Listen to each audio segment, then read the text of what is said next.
Վեոլա ջուր, ոչ եք մտածում ձեր մասին մոռացել եմ, իհարկե ոչ, այս ժամանակահատվածի ընթացքում դուք անընդհատ գտնվել եք իմ ուշադրության կենտրոնում և պարբերաբար կատարվել են ձեր կողմից մատակարարվող ջրի որակի փորձաքննություններ, բնակիչների կողմից ուղղված բողոքներին կամ նախապես հայտնի տեղեկատվության հիման վրա տարբեր բնակավայրերից վերցվել են ջրի նմուշներ, կատարվել փորձաքննություններ, և ինչպես և սպասվում էր ամառային ջրաժամանակին կամ ջրային գրաֆիկին մոտ արդեն, երբ որ ջուրը չի բավականացնում, գառնու ջրերին, այսպես ասած, սկսում են խառնել արտեզյան ջուրը, որի կոշտությունը բարձր է։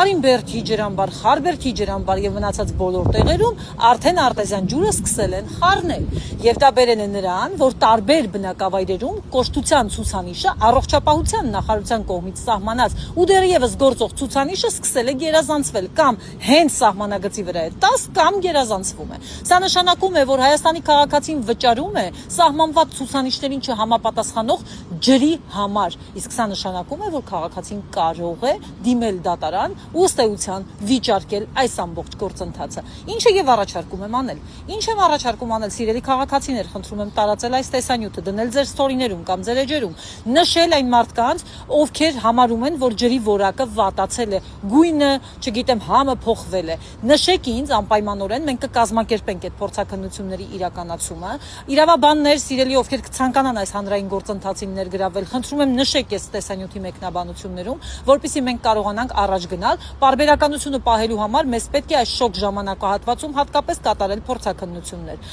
Հիմա մի հարց եմ ուզում բարձրացնել։ Վեոլա ջուրը ասում է, գիտեք ինչ կա, մենք կորուստները տիեզերական ջանքեր ենք գործադրել, կրճատել ենք, բայց աղբյուրներում ջրառի ժամանակ խնդիր ունենք, որտեղ աղբյուրներում ջուրը պակասել է։ Հիմա աղբյուրներում ջրառի ժամանակ կան չափիչներ տեղադրված, հարց են բարձրացնում, տեսչական մարմին եւ այլ վերաբերելի մարմիններ ստուգել եք։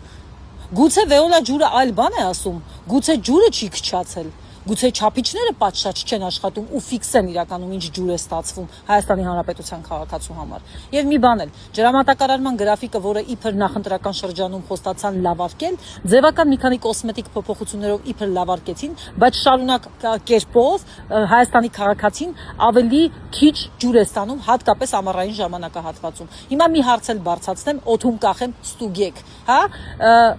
Եթե Վեոլա ջրի վրա թանկ է նստում մեխանիկական ջրամատակարարում, այսինքն արտեզյան ջուր են տալիս, բայց ուղղակի թանկ է նստում, բայց ջուրը կա։ Բայց ինչի՞ ջրամատակարարման գրաֆիկը կրճատում։ Ի՞նչն է պատճառը։ Թույլտվությունը ունեք, լիցենզիան կա, ամեն ինչը կա։ Ինչի՞ եք մարդկանց ջրի քանակը կրճատել։ Պատճառն ինչ է, կարող եք բացատրել։